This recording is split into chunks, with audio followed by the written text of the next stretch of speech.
Hey, you amalgamites. Amalgamites, men and women. Wait, is amalgamites a type of gender? Nope. Well, anyways, we're not here to ponder that. It's Quack if you haven't noticed. I'm pretty sure you're wondering, well, where's the rest of the amalgam group, cast, whatever? Well, Bigfoot's asleep. I don't know what Jack is doing currently at this moment. I think dealing with his little brother, and Slayer. I think he's doing Slayer stuff. I don't know. But today it's just me and you. I know you're not excited, but you know what? Because this is gonna be not really boring. It's not. It's gonna be just make you think. Now this is something my brother's been saying to me is the quote or phrase, "No good deed goes unpunished," and I wanted to talk about that.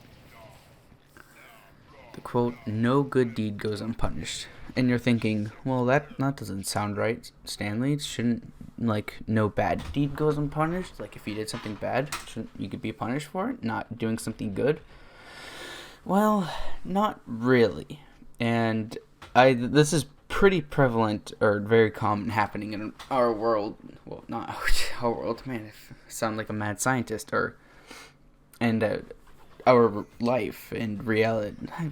God dang, I still sound like a crazy scientist. I've been watching too much TV shows with Bigfoot. Too much shows. Too many shows. English, whatever. Well, anyways, the quote, "No good deed goes unpunished," is shown very much in real life. And well, first the first part of the quote, "Good deed."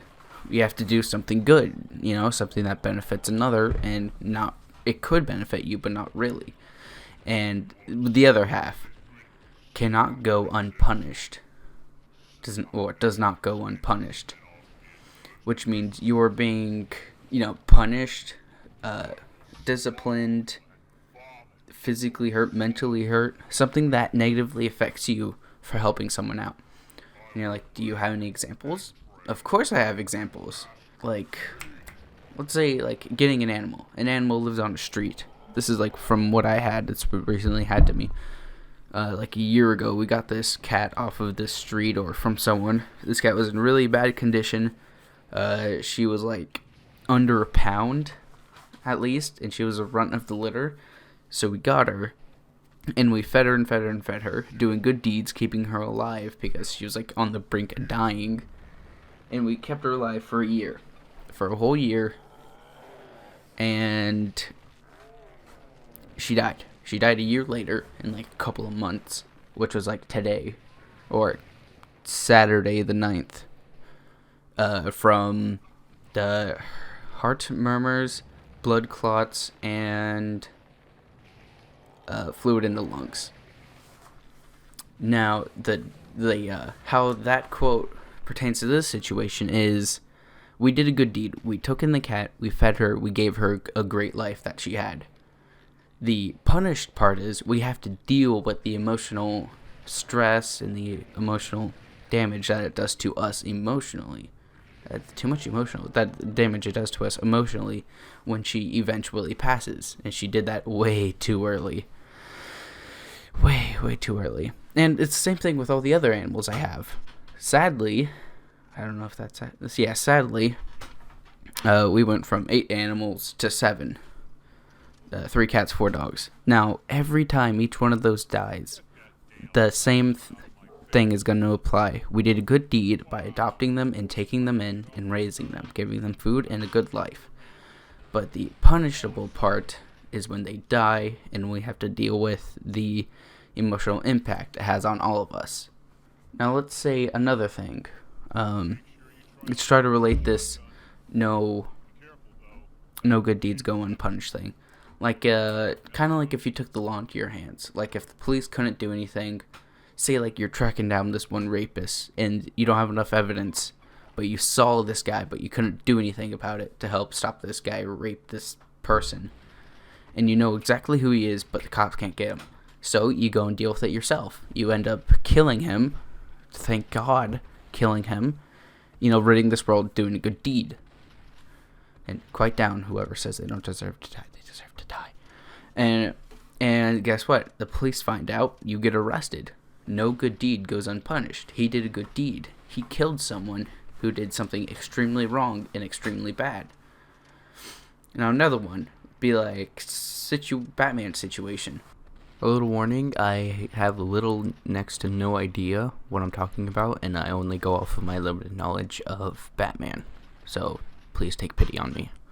Something to relate to comics on this channel, like what it's supposed to be about. Batman has the rule, don't kill anybody, because his parents got killed. But how this relates to the quote, "No good deed goes unpunished," is that every time he sends a killer to jail, he doesn't kill them. He doesn't kill them and make up for one of the tens or hundreds of people they've killed. Like in terms of the Joker, he could end his life easily and make up for all the peoples he's killed. Peoples he's killed. But he doesn't. Because if he did, and this is like if before he got on the good side of the police, he would frankly be punished because he broke his own moral code. Now that was a really weird one. I had to stretch because I didn't exactly know how to relate to that. Now the quote was really, really interesting to me, and I thought about it a lot, and it makes sense actually in just about every case. You do something good and you get punished for it. It mirrors reality. Good people, nothing really good happens to good people. Just about bad things happen to good people. Good things happen to bad people. No, did I say good things happen to good people? No, bad things happen to good people. And good things happen to bad people. I'm sorry. It's a very, very wrong world out there, but I think that in that quote, it captures the world essence all in one. Yeah, that's really all I have to say right now.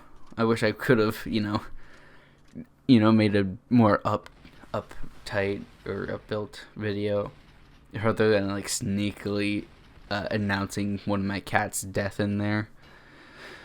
But I just really wanted to share this quote, get you guys thinking about it. I'll just keep you off with it. So last thing I'm going to say, no good deeds go unpunished.